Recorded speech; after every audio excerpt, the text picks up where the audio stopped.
A minha irmã tirou a própria vida por causa do vício no jogo do tigrinho. Mais ou menos umas 9 horas meu telefone tocou. E aí era minha sobrinha. E aí ela começou a gritar. E aí ela falava assim: tia, me socorre, a minha mãe. Ela não tá viva, ela morreu. Consegui o meu voo para 6h30 da manhã. Missão Velha, Ceará. É no Cariri, região do Ceará. E aí a minha prima me ligou. Ela falou assim: a gente não tem dinheiro para enterrar. Eu falei: tem. A minha mãe recebeu uma precatória e o dinheiro tá na conta. Ela falou: não tem nada. Quando eu abri a torneira não veio água. Eu falei: mãe, não tem água? Ela falou: não, só tem água na mangueira do quintal. No lado da pia tinha uma sacolinha com um pacote de arroz e um pacote de feijão. E aí eu peguei pra colocar no armário. Quando eu abri o armário vazio. E aquilo já me assustou. Por quê? A prioridade da minha casa nunca foi trocar móvel. Sempre foi comida. Passei pelo aquele momento de ver ela no caixão e me perguntar, já não era mais a minha irmã, porque o rosto não era o mesmo, a cor não era a mesma. Ela já estava completamente diferente. Quando a gente terminou de velar, de enterrar, minha prima sentou e falou assim: agora eu preciso falar com você. Pega aqui o telefone dela. E ela nunca foi de escrever, ela gostava de mandar áudio. E aí no comecinho os áudios eram sempre assim: o que tá acontecendo? A plataforma não tá pagando. E aí eu abri e tinha várias transferências de várias contas. É um jogo muito manipulador, é um jogo muito sujo. E aí em outubro ela mandou assim: eu tive um ganho de 50 mil reais, mas o valor sumiu. E aí ela começou a falar: eu vou excluir a minha conta, mas antes eu vou para as minhas redes sociais. Eu vou contar para as pessoas o que aconteceu na minha vida, porque é tudo uma enganação.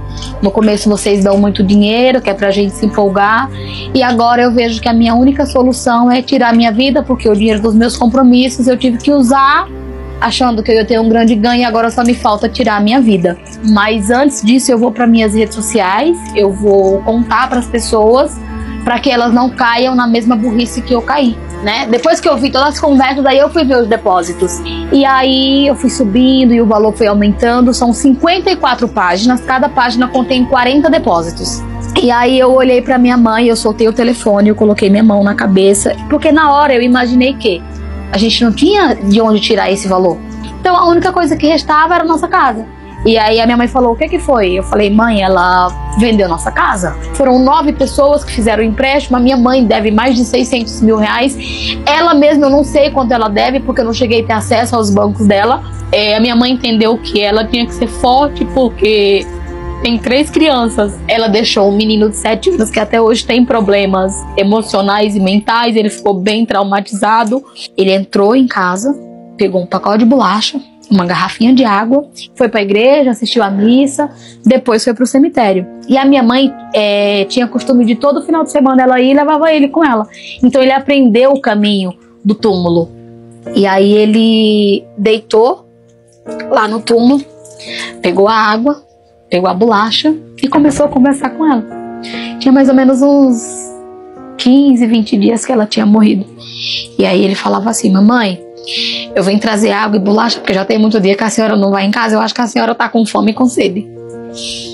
E aí o pessoal começaram a ver ele, e foi chegando todo mundo e ficando em volta. E ele lá, deitadinho, sol quente, e ele conversando: mamãe não vai voltar pra casa não?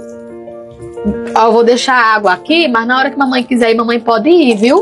Uma pessoa, uma mãe que tem 3 filhos sem pai, chegar ao ponto de tirar a vida, você vê que a pessoa ela não tem sanidade nenhuma. Então julgar uma atitude dessa é desumano, porque mãe nenhuma quer o sofrimento do filho, sabe? Eu acho que em algum momento ela queria aliviar a pressão psicológica devido a tanta dívida, devido a tanta conta, porque eu entendia o que os jogos faziam, tanto que eu já tinha recebido várias propostas, porque eu tinha um número significativo de seguidor. Eu entendia que para mim ganhar alguma coisa, alguém tinha que perder, e que era frustrante para as pessoas caírem nessa cilada. Então, quando eu descobri que era sobre os jogos, aí o meu julgamento acabou, porque eu passei a entender que já não era mais a minha irmã que estava agindo, que era um vício. E eu fiz a primeira live, essa live bateu 18 mil pessoas. E aí eu criei o primeiro grupo do WhatsApp. E nesse primeiro grupo bateu 800 pessoas no primeiro dia.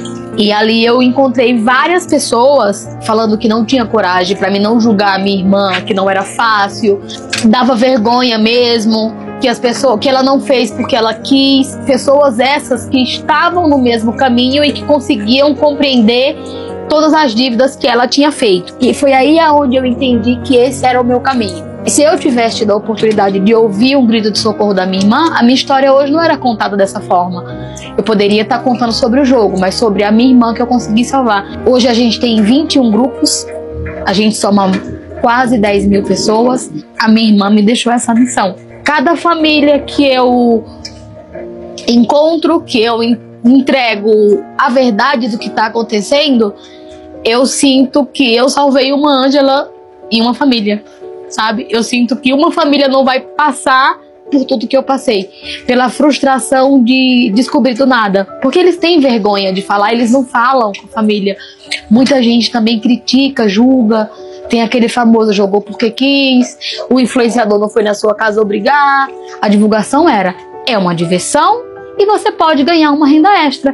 Então, para uma mãe de 5 filhos que mora numa casa de 2 cômodos e tem um telefone e vê uma coisa dessa, quem que não quer, pagando tão caro para alimentar básico como a gente paga? E a recaída deles é a maior frustração, porque às vezes eles estão 3, 4, 5, 10 dias sem jogar, eles abrem o telefone, tá lá um influenciador mostrando um grande ganho, um carro novo que comprou, uma viagem que vai fazer, que foi o jogo que pagou.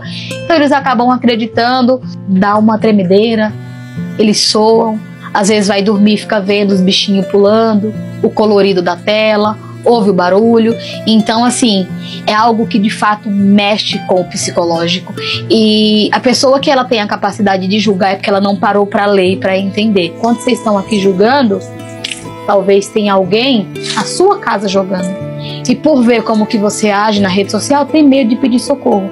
E eu esperava daquela CPI, não que acabasse, porque por mim acabaria hoje, mas é algo que eu acho que nunca mais acaba. Mas eu imaginava uma regulamentação que acabasse com as divulgações, que é o maior fator da recaída, e ver o Senado, sabe? As pessoas que fazem um juramento, que pedem o nosso voto dizendo que vão nos proteger, glorificando e defendendo uma pessoa que contribuiu para tanta pobreza, quando a população mais pobre estava acreditando que viria dali, daquele Senado, um mínimo de resposta. Mas eu me senti humilhada. A forma como debochavam da situação, das histórias, como era dito. Então eu esperava do nosso poder público justiça, porque na realidade isso é uma pandemia digital, porque destruiu o meu sonho, sabe? Eu não tenho mais força, parece que a minha força assim, de lutar para viver, para mudar de vida, acabou. A força que eu tenho hoje é para ajudar as famílias. A minha casa é 2 cômodos, telha baixa, praticamente inabitável, mas é o que eu tenho hoje porque eu perdi minha empresa. Então, assim, o que eu ganho com tudo isso é ver uma família se reconstruir.